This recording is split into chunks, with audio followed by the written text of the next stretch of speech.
Welcome to Be in Tune. Join me, your host Darian, and my producer Joab, as we have conversations that deepen our connection with our higher power, ourselves, and the world around us. So, get ready to tune in, turn up that volume, and welcome to the Be in Tune podcast.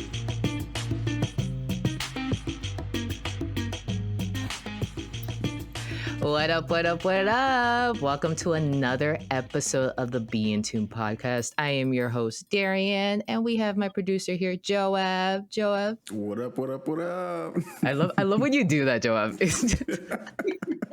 That's like the goal for the rest of this year, is just to be like Joab, and for you just to be like, what up, what up, what up? I'll be trying. I love it. So let's just get straight into it. Today, we have our first guest of the season. Joab, isn't this exciting? Very excited to have her back. Who is it, Darren? Who is our guest? I wonder who it is. All right. We have none other. I'm going to give this person like all the titles. And she's going to be like, oh, dear God. So we have the CEO, the president, the executive, the lady boss, that therapist, the owner, the founder of Rowe in the Right Direction. Let's welcome Beckey Rowe. Oh my goodness, not the horns. I love it. I like when you're like, oh my goodness, not the horns. And we're already starting this pod, right? We're laughing. Like, this is literally just Beckey and I, most of our conversations. It's just laughter. Hi, friend. Hey. My whole cheeks are hurting already. I know, mine is done. I gotta relax my muscles. You guys are like, we gotta get it together. Actually, I need to get it together. Even I'm feeling the tension right here. Right? And I'm like, oh, this conversation is gonna have some muscles just growing through here. 2 minutes in, my muscle cheeks is already tired. I love it. Beckey, thanks for coming back. Because it was important for me to have you back, ma'am. Do you remember why I told you I wanted to have you back? I know you told me you wanted to have me back. I don't remember the exact wording of why you said that, but you can remind me. Well, I will definitely remind you. I was like, first of all, you got to give the people more. All right, ma'am. Like, they want to know more about you. But second, though, and that's why I'm asking you, like, did I tell you why I really wanted to have you back too? Because a serious reason why I wanted to have you back is because, as you know, the world is going in a certain direction, right? And being the owner of a mental health therapy practice and being a therapist yourself, I just really want us to have the conversation on, shocker, mental health today, right? But more specifically, as you as a therapist, what are you seeing out there? So let's if you don't mind, can we just like go straight into like the seriousness of it? Like, let's dive in. Yes. Yeah, let's just dive in. So, concerning mental health and what's being discussed, like, what are you noticing? What are you noticing in the field, right? Of course, I know you have obvious limitations on to say what are you noticing in your sessions, right? So, want to just put that out there, right? That little disclaimer. But what is something that you definitely have noticed in the field and definitely noticed that's being discussed concerning mental health? Does that question make sense? Yeah, no, that definitely does make sense. And I think there's so much. I think even just like in the past, like few months, like with the election and stuff, like that's also been like a huge change. But I think it's just like there's definitely a lot of anxiety. I think there's a lot like anxiety is heavy. I think just around the time of the election, like with the new administration, things like that, like a lot of clients have been struggling with that piece. I think a lot of it too that I'm seeing is there's a lot of trauma, but I think it looks different. I think sometimes we think of trauma in terms of like, okay, this person like, maybe had this super traumatic accident or like things like that. But I think just seeing how like trauma looks different and is impacting people and how they're either navigating relationships or family or like a lot of different aspects of life. I think that's something that I'm noticing like a lot. Like a lot of times people, are struggling with anxiety or depression. A lot of that is rooted in some of these traumatic experiences that sometimes we're not even aware of until we start like digging into it and realizing like, oh, this is where this is coming from, when it comes to that piece. So I think that's something that I'm noticing a lot of. And I think just like transitions, like a lot of us are struggling, I think, when it comes to transitions in general. So for my clients, it looks very different because I do have clients who like are in college going through transitions, or like getting married, or, a little bit like more established adults going through different things. So there are a lot of different types of transitions, but I'm noticing that theme, like transitions is something that's kind of coming up a lot. So I would say the anxiety, the trauma, a lot of those transitions, and I think off of that also can branch like some of the depression, or a lot of those other struggles as well. But I think those are some of the top ones that I think I'm seeing. I'm so glad you mentioned trauma, because I was just thinking a little bit about that, right? Especially with the times that we're living in, right? At least here, right, in this country, and it just feels like it doesn't stop. Like it Mm, just feels like it's just Mm-hmm. one thing after the other. And I don't have to say it just feels, because I could just look back on just data of like things that have occurred in the even in the last like 10 years, and it's one thing after the other, right? You had your issues before the pandemic, you had the pandemic, and then you have the issues after the pandemic.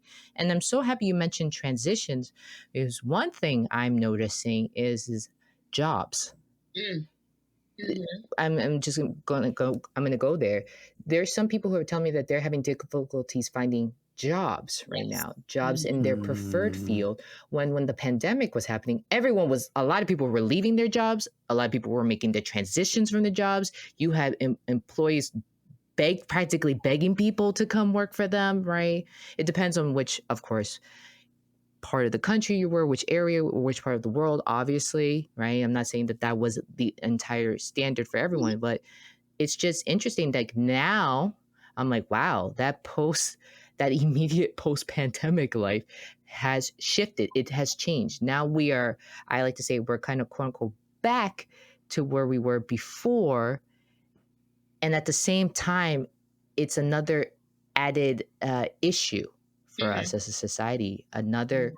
dare I say, even like traumatic event, right? Like the struggles of Mm-hmm. trying to even find something that could help you feel financially safe and secure. Yes, yes. No, that is huge when you mentioned the job piece, because I have a lot of clients that have been dealing with a lot of transitions, even just like when it came to COVID and being able to like work from home or not having to have childcare, because you can, whatever your job is, you might be able to like do both, depending what that looks like. And now for some people, it's like that transition, like, okay, they want me back in the office. What does that mean now for, Mm-hmm. getting childcare and things like that? So yeah, just the work piece as a whole, definitely some people struggling, but there's like the structure of work sometimes is looking different for people too, and that in itself is a whole other transition as well. Mhm. Why is it that you think that people are not recognizing that they one went through a traumatic experience, Mm. and they're not taking notice of like all the things that they have endured, how it's affecting them? Mm-hmm.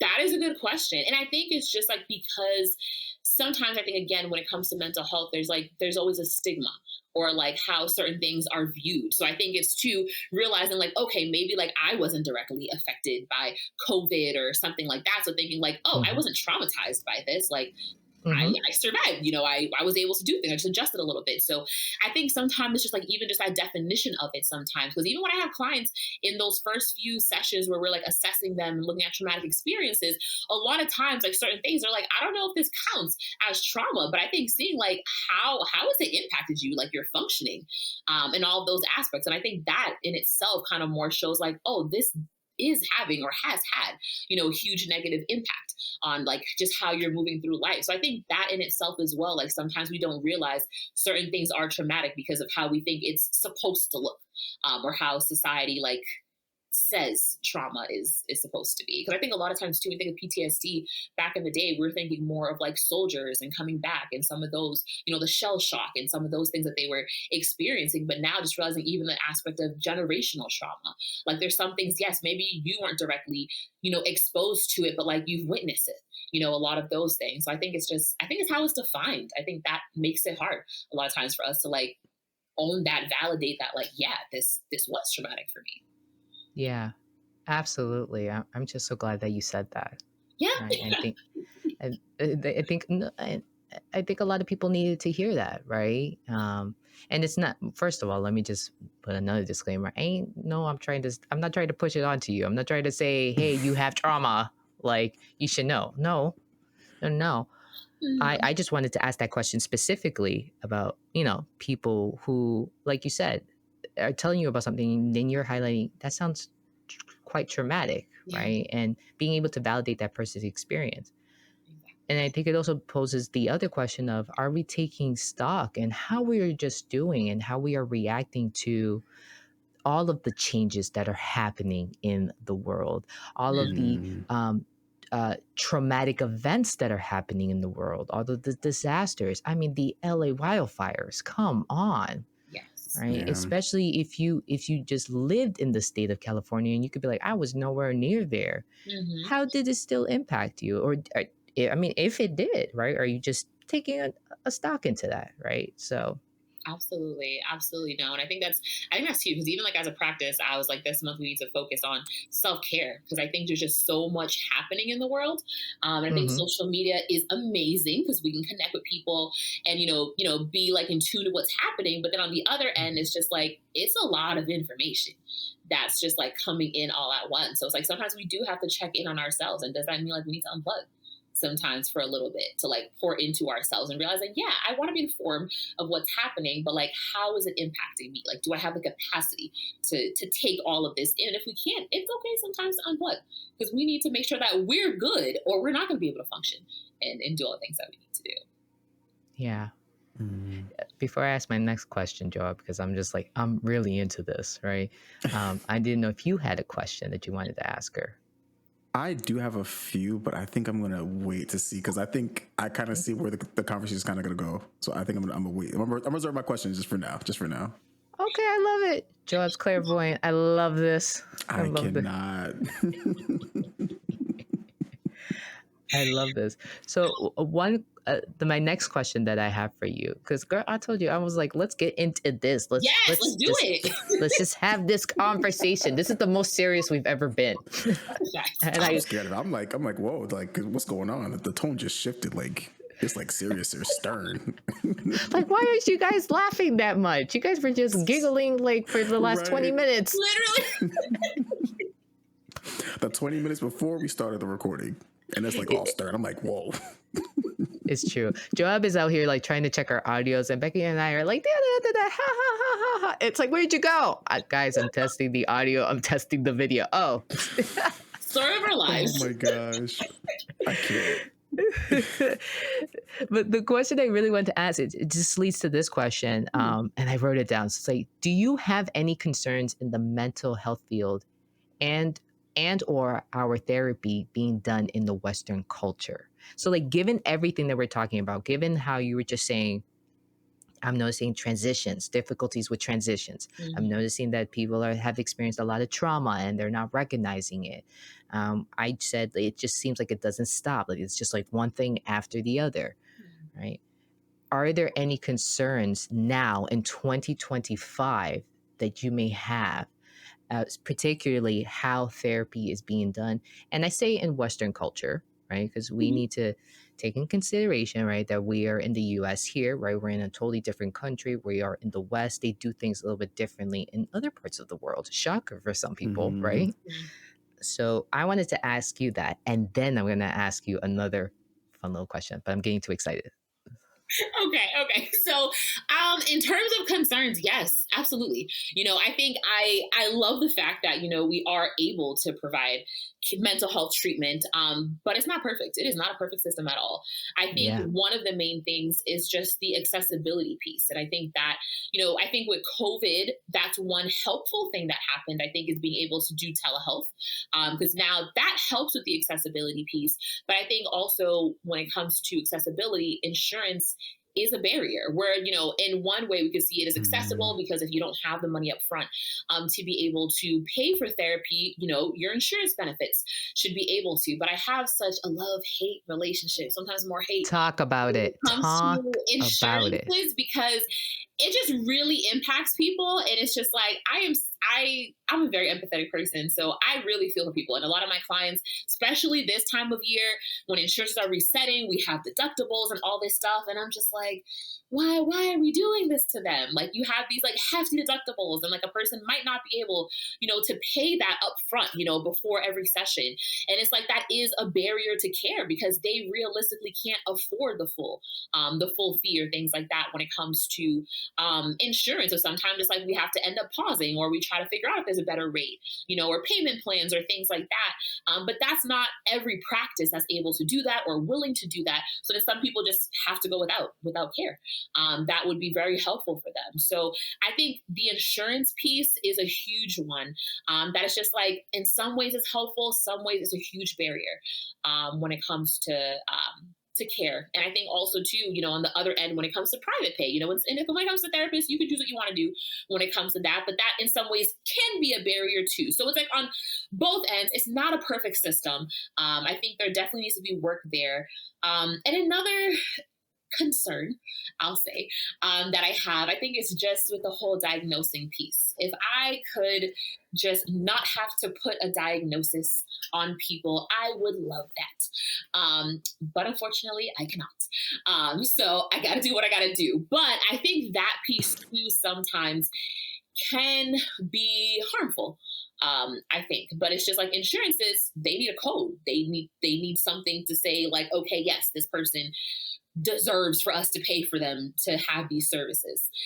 So I think that's also something too. It's just that whole process of diagnosing, like how quickly we have to come up with a diagnosis for insurance billing, and all of that. Because I think a lot of times too, when I think of the trauma piece, a lot of these things, can be related to that. When it comes to that piece, some people they have again, they might come to therapy still have that stigma. It's just like, oh wow, I'm like carrying this diagnosis. Like, what does this mean? Like even some clients who we've realized okay there's some ADHD that's there that hasn't been hard to process, just like what does that mean now for me, like when it comes to work or all of these things, like it's hard to process like that diagnosis. So I think just like in a sense the labeling aspect where it could be helpful for us to know like okay now we know what's going on, but that could be a lot for clients to process, and then just like how insurances require that so quickly too. So those are my little issues with how therapy is done. So I think it's like those things, which is just like, we have to work within the system, but they could be barriers as well. Mm. If I may, like, because Mm-hmm. you mentioned like the challenge of like again like the diagnosis for like billing purposes and insurance. Like, I could imagine the one who is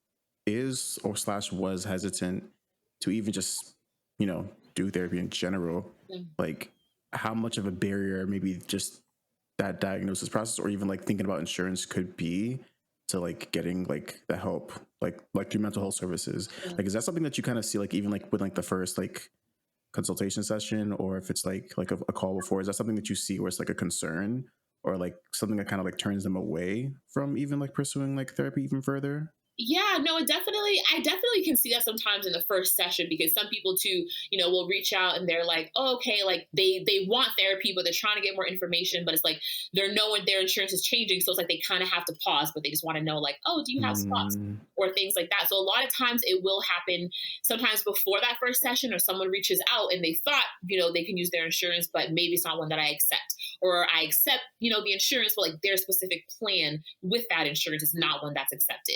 And a lot of times that does make it hard. Like I'll have people who will call saying, they've tried, they wanted to do therapy before in the past, but that has been a barrier for them. Because a lot of times, even for myself, navigating insurance, it's just like, I remember me and Darian were talking about how it's a whole new language when it comes to insurance. So even imagine for like clients navigating that who might not have all that knowledge or experience with it. Like it's so much harder, and sometimes it's a barrier. And you're just like, yeah, I'm all set. Like I'm not gonna do it. So a lot of times, yeah, I think it prevents a lot of clients not wanting to deal with that headache. And I think that's where on my end, it's just like I want to try to do the best that I can to help them through that. So a lot of times, like, yeah, I'll spend some extra time talking to the insurance companies, trying to see like what's actually going on here, when it comes to some of that, and then try to relay it to them because it's a lot to understand that. Like, why do I have all these like things I have to pay, the percentages, and all of that? It's a lot. It definitely is.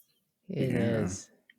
It is. I've experienced that myself too. Nothing worse than, you have that person, they did the work of finding you, right? Hmm. They reach out, right? You have like your little consultation, right? Very quick consultation. Then you decide to proceed, move forward. And then you just find out like, oh, shoot, you have a thing called a $4,000 deductible. Yeah. And then Mm-hmm. it's like, but what do you mean? And then here's the thing, we don't talk about this, we don't educate any of our students, any of our kids on this. Like, not that the Mhm. kids really need to know what a deductible is, right? But it's, there's something to be said. I think we talked about this in a past episode, Joab, about like how there used to be like, was it home economics, or is like Yeah, yeah, we did talk about that. Yeah, yeah, yep. that it was like a course that used to be taught that used to teach you like what they thought was practical life skills, Mm. right? Mm-hmm. When you graduate high school and you go Mm-hmm. into quote unquote adulthood, if you decide to go to college or if you decide to go straight to work. Obviously times have changed, that's not really a thing anymore. So with that being said, I'm just like digressing, I'm just like, people don't know this, they don't get educated on it. And it's not like insurance companies all of a sudden going to restructure how they write their forms, right? Because Mhm. to be honest with you, I'm like, well, the literacy rate has kind of gone down throughout the year. So why are we not changing our vocab in our True. forms?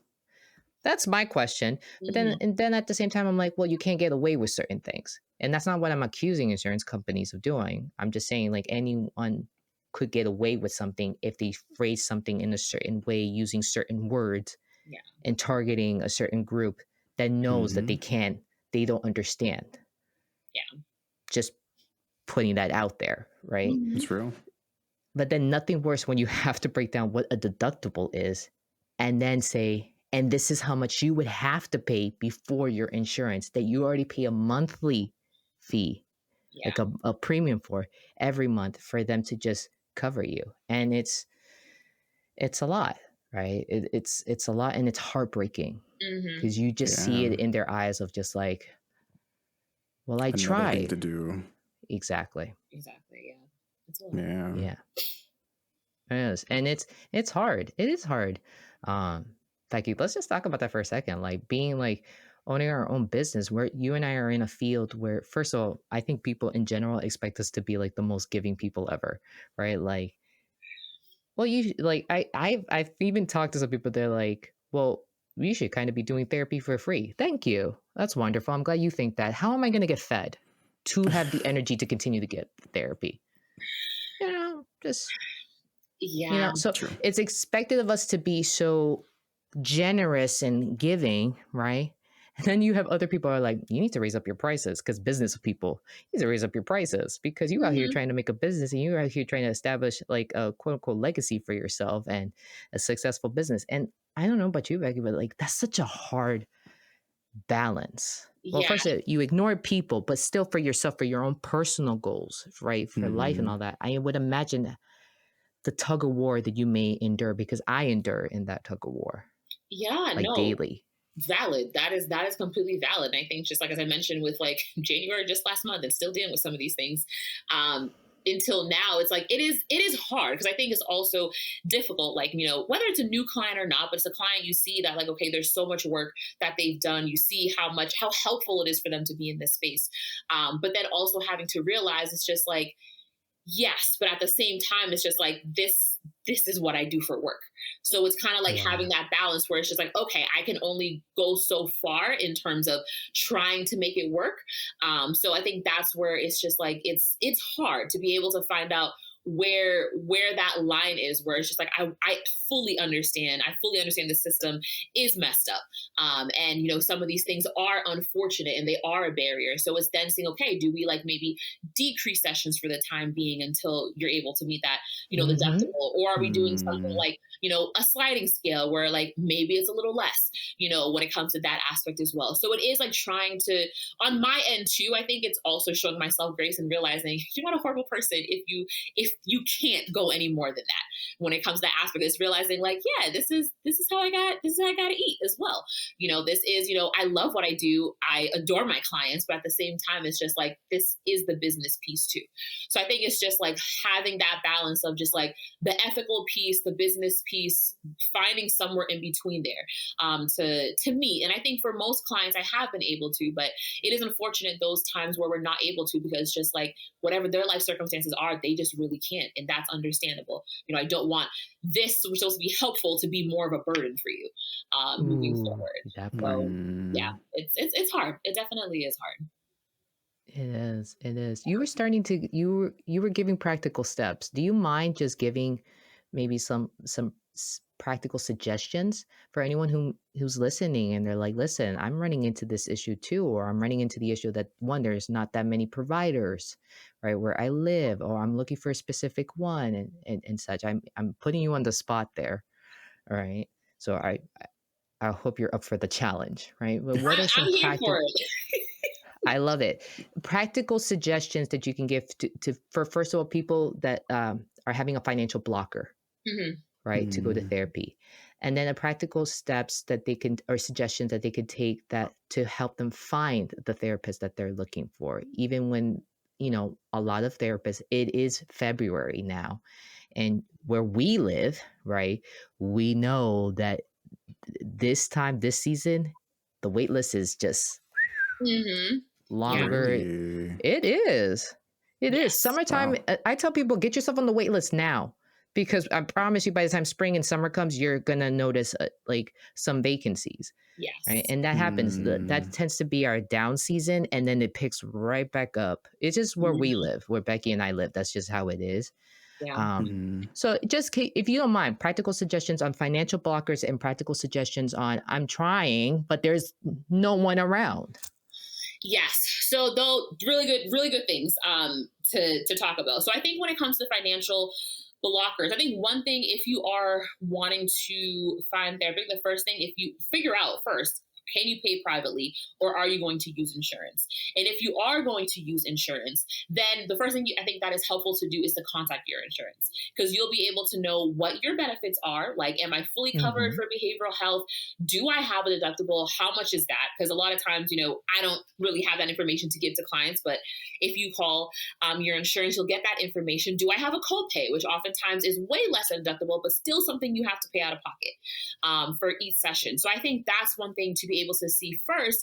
And then, because some people might not even know if they have mental health benefits and some have it and are not using it. So I think once you contact your insurance, then you can start to see, go on some of these directories like Psychology Today, Mental Health Match, Therapy Den, put in your insurance, and then first starting there with clinicians that are taking your insurance. So at least you have the information starting off to know, like, okay, does this make sense for me? Am I able to afford this, to have that therapy? And if it is something that you're realizing, like, okay, maybe I can do private pay, then again, you can filter that in if you are looking on some of these things. I would also mention when it comes to finding a provider, definitely a lot of those registries, Psychology Today, Therapy Den, Mental Health Match, I would say also going through your insurance as well, because your insurance will have a list of providers that take your insurance that are in your area to get services through. I would also say too, sometimes primary care offices might also have some lists of places to reach out for therapy as well, which could be somewhere. But I think, as Darian said too, it doesn't ever hurt to get onto a wait list, because sometimes, we could be full right now. Clients transition in a few weeks, a few months, we have an opening. So I think if you get onto a wait list, then you're at least starting the process. Once that therapist has an opening, you'll probably be their next call, to be able to get in there. So I think that's one aspect as well. And I think I'm trying to see if there was anything else. And I think just like online, I think using a lot of online resources as well. Like there are a lot, again, be careful when it comes to social media, when it comes to therapists. Make sure they are real therapists and licensed, in your state, when it comes to finding them. But just gonna say that. But that could be a way too, to be able to like do a Google search, like therapists in your area, see what's coming up. Check out some of the websites. Check out the profiles, to be able to get a feel for that. So there are a lot of different ways, but I think if you're trying again, like in the beginning of the year, not saying you shouldn't, you definitely should, but there might be more wait lists. It might be a bit harder, but I would say don't get discouraged. Get on the wait list. Maybe check again in another 3 months, to be able to see like if there's any changes, follow up with a therapist, that you reached out to before to kind of see, do you have any more openings? Or also asking if they have any referrals as well. Because oftentimes therapists do have other therapist friends, and if they don't have an opening, maybe their therapist friend does, and they can refer you to them. So it's never an issue to like ask if there's anyone else they would recommend, or if they can refer you to someone else as well. Hmm. Another thing you may want to consider doing, some people are like, nah, that's not me. Groups. Yes. Sometimes if you see online groups, right, or a practice that says, I'm not taking anyone individually, but I have groups, and yes, you have to pay out of pocket. Majority of the times, that out of pocket pay is significantly less than their private pay. Listen, get your foot in the door for therapy. That is my suggestion. But I don't want to be around people. Well, first of all, we got to ask yourself that question, why? And second, I'm like, I think there may be something there. I think, but but you may have your reasons, and valid on your reasons. Okay, I'm not going to knock your reasons down. And second, like I said, well, you're like, I don't want to be around people, and also, is this going to be helpful? Yes, it can be helpful. Because one, you're learning from other people, you're hearing other people's stories and experiences, and not only that, they can be so validating. I've seen it so many times in groups, and that's why I love groups. Becky, I love groups. Like that's like what I want to do. It's because the most satisfying thing that I could see as a therapist, not satisfying, the most fulfilling, I should say, thing I can see as a therapist is when I'm sitting there holding the space for people to talk, and a person opens up and another person goes, I've been exactly where you are, or I feel the same way, or I'm experiencing this, and this is something that I do. I don't know if it'll be helpful for you, but this is something I do. Really? And then all of a sudden they're having a conversation, and then another person chimes in. It's community, supporting one another. So don't shy away from groups. Don't have that as an option. Do it. If you're grieving, funeral homes have groups, actually. I know, Joab, you made a face. You were like, I did what? not know that. I did not know that. I don't know if it's a common practice in every state, but I know here in my state that it is, because they're like, do you need like a grief support group? Your local libraries can probably give you a list of therapists and list of groups that are happening. You look online. Anyone can find an AA group online. You can totally find an emotional support group online. So I just wanted to throw that option out there too, And Becky, thank you for entertaining that question for me, because I got inspired in the moment. I'm like, you know what? Let's just tell folks, like, let's give them little tips and suggestions, like some constructive, suggestions, because people are always asking, and it's very easy for you and I just to say, this is something you ought to do, right?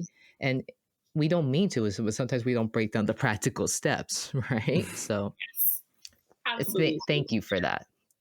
No problem. So my next fun question. Sorry, Joe, I've been squeezing myself in there before you ask your questions. I'm so sorry. No, you're good. You're good. But I don't want to pivot too much.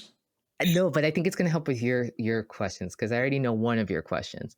My Let's see. next Let's go. question that I want to ask is, okay, so we talked about, what we're seeing in the Hmm. mental health field. We talked about your concerns, right? We gave practical steps on how we can help folks. Now, you as a therapist, how are you being affected with everything that is happening? Hmm. With everything, what I mean is the state of the world, Hmm. our country, everything that happened after the election, right? The natural disasters that we see keep continuing to pop up. I mentioned the LA wildfires as one. Your witness and actually even being there with the frustrations with your clients who are like, my insurance renewed and I have a $4,000 deductible. I don't know what to do, right? How are you doing, friend? How are you doing in this field as with the role of therapist? Yeah, no, that is that is a good question. You're like, I don't even know. Do we have 5 hours? Where do I start? By the way, no, Trying to Becky, be intense. this isn't your therapy session, but I still want to ask. I still want to check in. How are we doing? No, and I appreciate that. I appreciate that because I was also meeting with another one of my therapist friends, and I was just like, yeah, we have to check in on each other because it's a lot that we're dealing with. But how am I doing? Honestly, I would say I honestly thank God that like I am doing well. Um, despite everything that is happening. It is a lot. And I think something that like I've had to do where, I suggest that to clients as well is sometimes like unplugging. Like I think I have to realize when I'm at that point when it's like, okay, this is a little too much. Like I need to do something to pour into myself. And I think sometimes that means when it comes to work as a business owner, I mean, you're always on. You're never really off. I don't really work just like 9 to 5 and that's it. It could be later, it could be earlier, it could be a weekend that I'm doing something. But I have to Hmm. realize, like, okay, I need to set this barrier here. I need to set this boundary here where it's enough. Like these things will be here tomorrow. I need to make sure I'm taking some time to pour into myself. And I'm always grateful that my husband will remind me all the time as well that I need to make sure I'm taking care of myself. If I forget, I have a reminder when it comes to that. But but I think it is a lot. It definitely, I think, like especially January, I think I felt it a lot. I think sometimes when it comes like the vicarious trauma, also with everything that's going on, a lot of my clients like felt that deeply, and not even some that might not be directly impacted in ways that we can like see. But I think it's been a lot of that vicarious trauma and holding that space for them. So it's just like holding that space for them, but then also realizing some of these things are impacting maybe my community, maybe not directly me, but like people that I know are being impacted by it. So I think in January that was pretty heavy, and also with like causing insurances, having these conversations, knowing like, oh my goodness, this is going to impact this person in this way, and I feel so bad, but there has to be a balance there. So I think it took up a lot of mental energy for myself when it came to that. But I think the big thing that I had to realize is the self care piece. Like I really had to make sure I was intentional of that and knowing like the signs in my body that's telling me like, girl, you need to chill, like go take a nap, like go color, listen to some music, just do something to like just like unplug from everything. Hmm. So it's just like I had to remind myself, I had to get reminders as well to do that. But I think that's something that helped me more now than in the past, because I think when I first started doing therapy I held those things for a while. Like I think just like that vicarious trauma, because again, I'm a very empathetic person, sometimes to a fault. And I think when people are going through things, I feel it deeply. So I think I used to hold on to those things and it would impact me a lot. But I think now I'm at the point where I realize like I can't take that on. Like I have to realize I can't change all these situations, but like what is in my control in my little sphere of the world, that's what I need to put my energy into. So I think it's been like a shift for me to try to help me to be able to show up for my clients and not just like carry that with me the way that I did before. But it wasn't always like this. In the past, it definitely has, kind of stuck with me longer. But I think that has helped, just kind of being able to like set those boundaries. Hmm. What do you think has changed because of that? Is it your husband being that constant reminder for you of like, aren't you supposed to be resting? Aren't you supposed to be unplugging? I'm sure he doesn't talk that way. A little more, please. But I can't. Joab, you could repeat the sentence because I don't get that big. Aren't you supposed to be resting? pretty close, pretty close. I have to admit, I think that did sound very close to his voice. Pretty close. But no, I agree. I think that's definitely one thing that has helped a lot. Definitely a lot. Like I can never like stop giving him his flowers because I'm just like he's amazing. But I think that definitely does help. I think sometimes, at least for myself, like when there's so much that's going on, it's very easy for me to get like sucked in, and I'm like, no, I gotta complete all these things, get everything done. But I think it is helpful for him to realize like you've done a lot already, even if maybe you didn't see as many clients today, but like you've been doing a lot of business things today and things like that, and it's okay. These things will still be here. So I think that constant reminder definitely is helpful. And I think also it's just like we've tried to establish boundaries around the business piece, knowing because like I work from home, so it's just like I can technically always be at work, but being able to know like, okay, no, we're going to unplug and we're going to do something completely opposite of this. You know, we're going to have dinner together. We're going to do these things that are going to help us to know like, okay, work is done. Now it's like family time for that piece. So I think that has definitely helped to kind of have that boundary there and that reminder of what I need to be doing and not doing. And I think just also on my end, I think in terms of the mind shift is just realizing what's in my control and what's not. Because I think a lot of times I like to believe a lot of things are in my control, but they are not. So that piece I think has helped in knowing like when I literally have to let go and let God, because nothing that I'm doing is going to change an outcome here. So it's just like, why am I putting all this energy into it? But I can just like shift it to things that I actually can change. So I think it's that piece too, just like letting go of control. I love that. Like honestly, I love the conversation because honestly, it like I feel like it really dismantles probably some of maybe the misconceptions that like we see where it's like, oh, like a therapist, like I guess we kind of put them on a pedestal where it's like, oh, like they're above like, you know, every other human because like, you know, they're like well versed in like the mental health space, so like they, of course they can't go through these same issues that I'm going through. You know, of course they have it all together. You know, all these stereotypes. Yeah. But I feel like we've heard that too. We've actually heard that. Yes. I promise you. Oh yeah, you don't know what I'm going through. How would you know? Yeah, they really think that. Yeah, and it's just. And I guess in a sense, I can kind of see where it comes from because like, oh, you're helping with this and you got it all together. But it's like, no, therapists have therapists and they should have therapists because like that's going to help us to show up. Beckey, you are supposed to say that. We are supposed to come across as perfect. How dare you just reveal the secret? Gosh. But I get that question.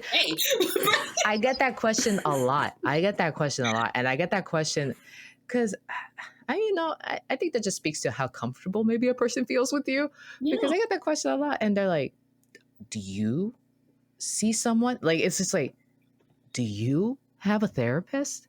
And it's like, and like I will decide whether I want to answer the question or not. And it's just because I'm just annoying that way. It's just like, I always have to be heavy. But no, I have said, I was like, yes, I do, you know, and this just speaks to the practice of, you know, it's important to check in with someone and all that. And they're like, but I always get this response. Do you get this response of like, oh, because you listen to a lot of stories, or because you were dealing with a lot of craziness, so of course you yourself are going crazy? Yes, I've definitely heard that a lot. And I have had not many, but a few clients who have asked me, and one of my clients too, she made me laugh. And she was like, oh, I have a grand therapist. I was like, you absolutely do have a grand therapist. I never heard that. I've never heard that. I love that. I always go, first of all, we don't use the word crazy in this office. Yes. It's just... But anyways, I'm being a jokester right now. I'm being a jokester. But we've heard those statements before. Like, you wouldn't know. How would you know? And it's like, I was like, do we got 5 hours? Because I'll pull up a chair. I'll gladly tell you. But we don't got 5 hours. But like, why is that misconception there? Like, especially in like the mental health space. Like, why is that misconception there?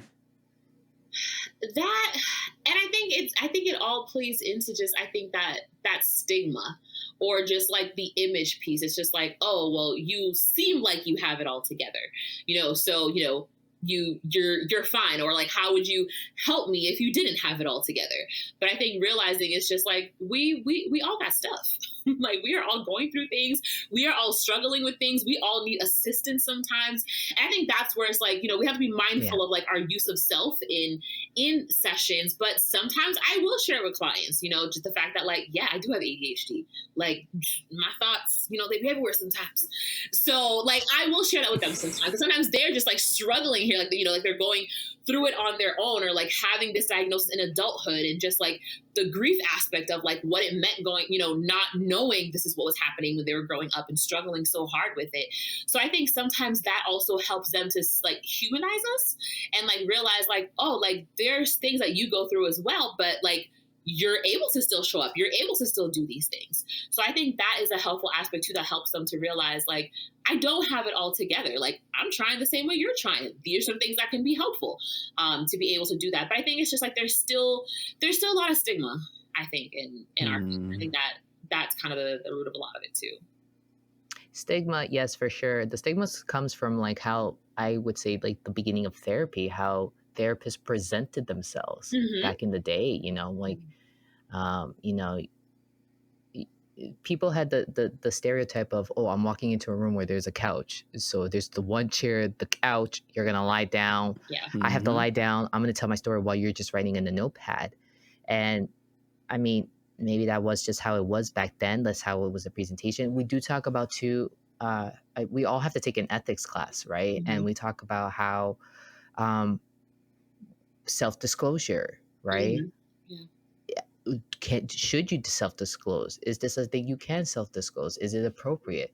And it always all goes back to, is this going to help the person along? Not for it to be you sharing your issues, right? And then all of a sudden putting that client into the therapist role. Absolutely not, right? Because that's kind of, in my mind, it's just like it defeats the purpose. And I think that's exactly what ethics is trying to say. But there is something to be said about especially us being women of color, right? Stepping into that role of therapist and having someone who is like us and just seeing us and us being able to say, I do have ADHD, or I do have a therapist, or yeah, I can understand exactly where you're coming from with the struggle. It's such a validating experience for them. It's not validating for us. It is validating for them. And the goal is to help with yes, showing our humanity, but also modeling I can still show up. I can still do my job. I can still be here and see that, right? And hopefully it gives you the encouragement to continue moving and really feel like you're being seen and heard. So absolutely. But I wanted to say that I was like, I think it's just like how therapy was done back in the day, right? What was the stereotype, how we had to present, and I think that still is a bit of a struggle in our field. For sure. Yeah. For sure. Yeah.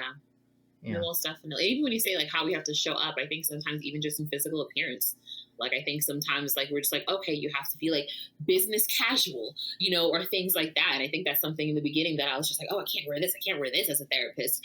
But realizing like, no, you can. And sometimes depending on the client, that can like help with building that rapport, or helping them to feel more comfortable as well. So yeah, no, I definitely agree. Yeah. Yeah. Did you have a part two to that question, Joab, or am I making that up? Well, I guess it was, I wanted to like ask like the misconceptions, just because like, again, like there's a lot of stereotypes, and I feel like with like, again, like a lot of barriers and challenges with like even just getting into the therapy office and doing therapy. I could see like how that could probably play a role in like maybe one way of like maybe someone not fully pursuing it. Yeah. No, most definitely. And I think too, a lot of some communities too, I think definitely the misconceptions are kind of thinking that like, oh, if I'm going to therapy, that means I'm crazy. or like I'm fine. Mm. I don't have to go to therapy. Like I'm not in crisis. So kind of feeling like it has to be these like escalated situations that you have to be in, but not realizing no, this can be preventative from a lot of those things happening, or just like helping you to function better in everyday life. Becky, you were talking about like the cultural aspect of it and such.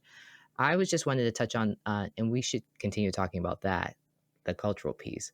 I just wanted to touch on really quick though, if someone is hearing or heard the beginning of this conversation, they're like, well, you guys are talking about how finance is an issue. So see, this is another reason why I can't go to therapy. It's like, well, that's why we give you the practical suggestions, right? Mm-hmm. Yeah. Mm. And not only that, and we can touch on this later, this is why, Becky, you and I have that passion for faith and mental health to be a thing, because that is another place where people can receive their therapy. And Yeah. it's like, it can be a gold mine in that sense, a gold mine of healing. Mm-hmm. Mm-hmm. Yeah. And I'm judging. I just don't think we're utilizing it very well and to its fullest Talk potential, about it. aka creating the spaces for like sessions, like group therapy sessions to happen, or for us to highlight um, in our churches. I'm going to go specific there, right? In our churches, people who are in these fields, and that could be a great service to members, not just church members, but members of their community. Yeah, Yeah. yeah. No, that's huge. And I know a lot of times we have had many conversations about this, but it's just the fact that like people think they have the faith and mental health have to be like mutually exclusive, and they don't. Like they can work very well together. And I think the faith aspect is an amazing coping skill when it comes to that. But yeah, no, it definitely is. I think a huge barrier. I think there's more people who kind of feel like it says something about their faith if they're seeking therapy, or that they're not close enough with God if they're seeking therapy. And I think that's something that, we're trying, to kind of break that down, but it's still very present. I think I see a lot in churches. It's just that mentality that like, where's your faith? If you're feeling this way, like I've literally heard people ask people that like, where's your faith? And it's just like, I can have faith, but that doesn't mean I'm still not having these struggles. And again, I always connect it to the medical aspect. Like I can have faith, but like I still got high blood pressure, or I still have diabetes and I have to take these medications, or I still need surgery, even though I have faith. So I think knowing like, yes, I have faith, but like maybe there's still something else that like I can be doing, that I can put together with the faith to help my situation. Mm-hmm. That's real. You just saying that, like, what the story in the Bible that just came up for me, because like even Jesus, yes, he had faith, but he also had like some like, I think it was like right before like his death on the cross, he was like asking God, like, oh, if this cup could be taken away from me, Yeah. like, Remove it. that's a human emotion, yeah. But of course, he says like, not thy will, not my will, but thy will. But yeah, again, it's like they like, just because like you said, like, and I love how you said that, just because like you have faith doesn't mean like that like excludes you from having like the human emotions or like just the process that you're going through. Yeah. It doesn't, you know. I'm curious, like how, because you mentioned like it's important to kind of to include that, but like how would like does that work for like your practice? Like how do you incorporate like a Christian belief in like your practice? How would that even look like? Yeah, that is a good question. And so I think there's two parts when it comes to this. I think the first part is, so like I myself, I don't advertise myself as like a Christian therapist. And there's a few reasons for that. So one of the reasons is because I think, even though again, one Christian can't speak for all Christians, but I think sometimes there is also a stigma against us that says like, oh, okay, because you're Christian, you're not going to work with this type of person or things like that. So I think for myself, I don't advertise myself as a Christian therapist because I want to work with everybody. Like I want to have those experiences with, all different types of clients. So that's one thing where it's like, I don't advertise myself as that. But if a client does bring it up, or if they ask, I will definitely let them know, that yes, I do identify as a Christian. Like that is something that's really important to me. And trying to see like, okay, then we can see how do we add that into your treatment plan?